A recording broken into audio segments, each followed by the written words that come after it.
Hola a todos, a todas. Soy María Gabriela Chaín, ingeniero agrónomo, trabajo en INEA Carillanca y agradezco al Ministerio de Agricultura por dejarme participar en la Expo Chile Agrícola del 2021 y poder comentarles cuál ha sido nuestra experiencia que hoy día llamamos cosechando agua para regar. Aprovecho de invitarlos también a que todas sus consultas y dudas las hagan a través del chat y así al finalizar mi exposición podemos compartir y yo aclararles las dudas. Bueno, ¿qué es lo que nos llevó a pensar en que teníamos que estar acumulando agua? De todo es sabido que el cambio climático ha significado un aumento en las temperaturas. También hemos visto que se han concentrado las precipitaciones y también que hemos visto una disminución de todas las reservas de agua dulce a través de la precipitación de nieve. ¿Qué no ha significado lo que hemos visto en las noticias todos los años? Que es cada día más común que prácticamente en casi todas las regiones de nuestro país aparecen los estados de emergencia dado la menor disponibilidad de agua. Esto también se ha cuantificado a través de las estaciones meteorológicas de INE que existen a lo largo de todo el país, donde se ha visto una disminución sostenida de lo que han sido las precipitaciones prácticamente en todas las regiones del país. También acá en el sur no hemos estado ajenos a eso y hemos visto que en los últimos 10 años ha habido una disminución bastante importante de la disponibilidad de recursos hídricos con fines de riego. Algunos antecedentes específicos en la región de la Araucanía es que, por ejemplo, el año 2018, en nuestra región, cerca de las 70.000 personas recibían agua en camiones aljibe. Ello significaba una distribución de agua por este medio más de 21 millones de litros, con una implicancia de sobre los 7.000 millones de pesos anuales de costo para el Estado por concepto de esto. Por otro lado, algunos colegas de INEA también de la región de O'Higgins, ellos pudieron cuantificar que solamente con la precipitación que cayó el año 2019, ellos podrían haber estado abasteciendo un hogar constituido por 5 habitantes durante 47 días y considerando obviamente un gasto por persona de 80 litros. Esto nos ha llevado a que el tema de la colecta de aguas lluvia hoy día sea una realidad acá en la zona sur. Y en esta pequeña presentación yo les quiero contar un poquito, resumir lo que ha sido nuestra experiencia con dos proyectos que nos adjudicamos, uno el 2015, donde trabajamos específicamente en la provincia de Malleco, donde instalamos 147 módulos, de estos que vamos a ver más adelante, y el año 2020, 2019, 2021, gracias a un proyecto que nos adjudicamos con el gobierno regional, pudimos establecer 100 módulos más acá en la Araucanía. Bueno, ante todo este escenario que yo les mostré, que la disponibilidad de agua cada día es más escasa, ¿cuál es la solución que nosotros vemos? El tema de la instalación de estos famosos sistemas de colecta de aguas lluvias.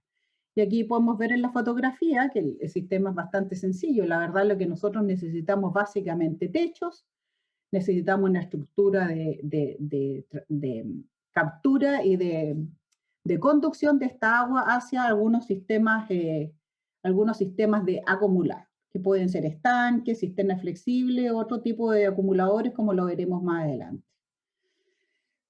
Como les decía, hay hoy día en nuestros campos, porque generalmente el tema del déficit hídrico en las zonas que se ven más afectadas son las zonas rurales, más que en la parte urbana. Y en todos los campos siempre nos vamos a encontrar que hay techos en casa, hay techos de bodega o galpones, pero tiene que haber una condición. Tienen que ser idealmente de zinc, idealmente relativamente nuevo y ojalá sin pintura. ¿Y esto por qué? Porque nosotros necesitamos colectar el agua lo más limpia posible. ¿Ya? El hecho de ser de zinc y relativamente nuevo, eso, si yo le hago una buena mantención y una buena limpieza previo a acumular esa agua, a mí me puede asegurar que el agua que yo colecte sea relativamente limpia, ¿ya? Sobre todo libre de residuos orgánicos o otro tipo de residuos. Bueno, ¿en qué consiste esto? En instalar canaletas en todas las calles de agua de la casa. ¿Ya? Aquí pueden ver, en todo prácticamente, la mayor superficie de techo es lo ideal que nosotros podemos juntar, porque vamos a ver en un cuadro más adelante que mientras más techo, obviamente más capacidad de acumular agua tengo yo. Lo otro, que todas estas canaletas tienen que llegar a un solo tubo conductor y este tubo conductor llegar hacia el estanque o los estanques o el otro sistema de acumulación que nosotros dispongamos para este sistema. Estos techos, también es importante que estas casas tengan lo que se llama el tapacán, que es una tablita que aquí va inmediatamente debajo del techo donde nosotros podamos afirmar, digamos, las canaletas, ¿ya? Aquí vamos a ver alguna fotografía en qué se puede utilizar esta agua.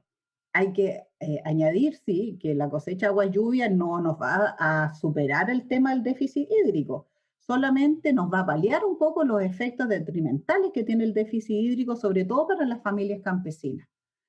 Entonces, la cosecha agua-lluvia es una propuesta complementaria para acumular agua con fines productivos o agua sanitaria. Esto es muy importante. Esta agua que nosotros colectamos no es agua potable, ¿ya?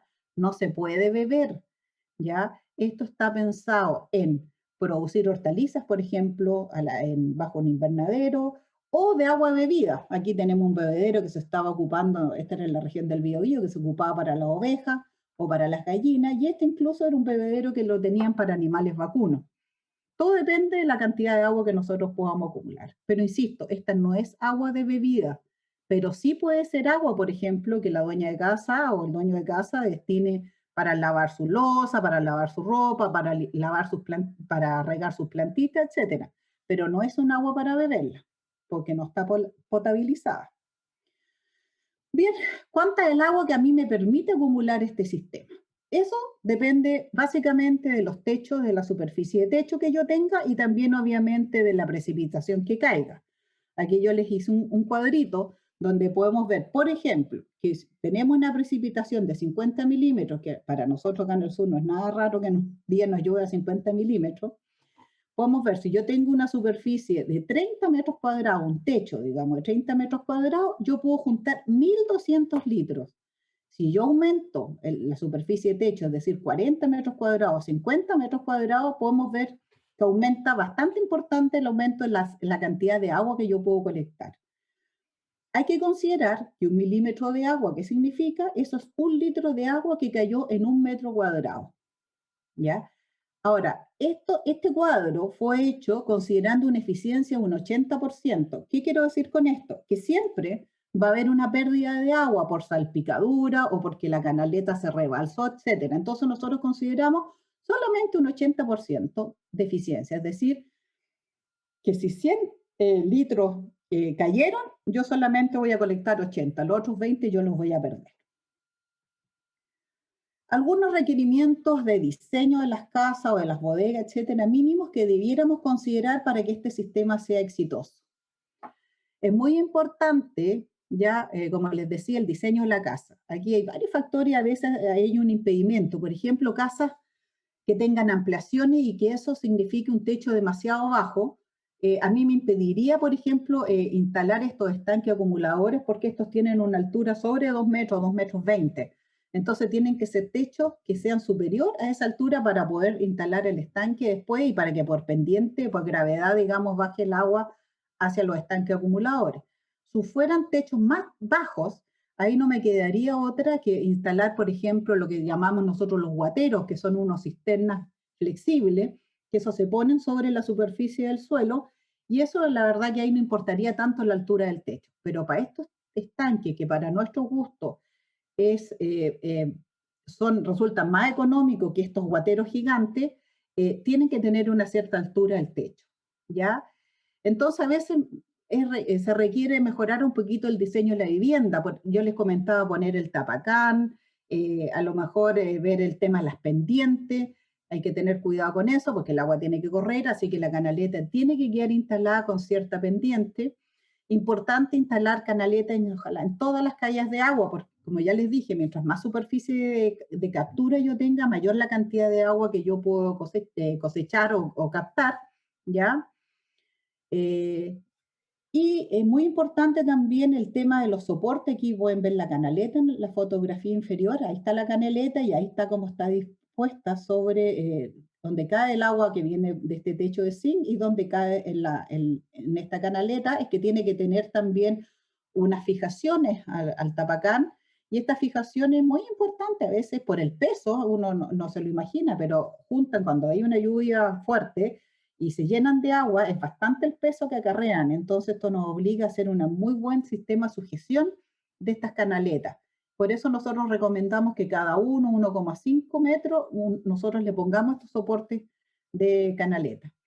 Y aquí sí que hay que tener cuidado en zonas donde puede haber riesgo de nieve, porque el peso ahí tendría que ser mucho más seguido, porque la nieve, la verdad que el peso es bastante mayor que el agua, entonces ahí podría haber un poco una destrucción, digamos, de este sistema. ¿Ya? Y lo otro importante, bueno, es que el zinc tenemos que asegurarnos cuando se instale la canaleta, que obviamente el zinc tiene que quedar prácticamente, tiene que permitirse, digamos, que el agua caiga dentro de la canaleta y no fuera de la canaleta. Otra cosa que es muy importante también es que los tanques acumuladores queden sobre un radier de cemento, ¿ya? ¿Y por qué un radier de cemento? Porque piensen que nosotros en este último proyecto estuvimos utilizando dos estanques de 5.400 litros, es decir, mínimo son 10.800 kilos lo que está soportando, digamos, este radier, ¿ya? Entonces tiene que tener cierta altura, nosotros recomendamos sobre 10 centímetros de altura, y también ponerle una malla ACMA en el cemento cuando lo están construyendo para también darle una mayor firmeza, digamos, a este radier. Les comentaba lo de la altura del estanque, ya, es que tiene que ser mínimo, ojalá 2,7 metros, digamos, desde el nivel del suelo hasta donde está el techo, para que podamos tener el desnivel y podamos conducir el agua hacia estos estanques, ya. Algo muy importante, aquí en la foto no se alcanza a ver, pero aquí en la tapa del estanque nosotros estamos utilizando unos filtros de malla. ¿Por qué? Porque es muy importante, siempre van a caer hojas o otros restos, ramas, etcétera. Es importante evitar de que todos esos residuos orgánicos, digamos, hojas, palos, a veces ese de aves o incluso ratones, ¿ya? Entren al estanque, porque la idea aquí, como les decía, es acumular esta agua lo más limpia posible, y así a la vez también me va a durar mucho tiempo más, ¿ya? Nosotros también hicimos una trampa, diseñamos una trampa de polvo que le llamamos, que es este tubo que ven ustedes aquí, ¿ya? ¿Qué significa ese tubo?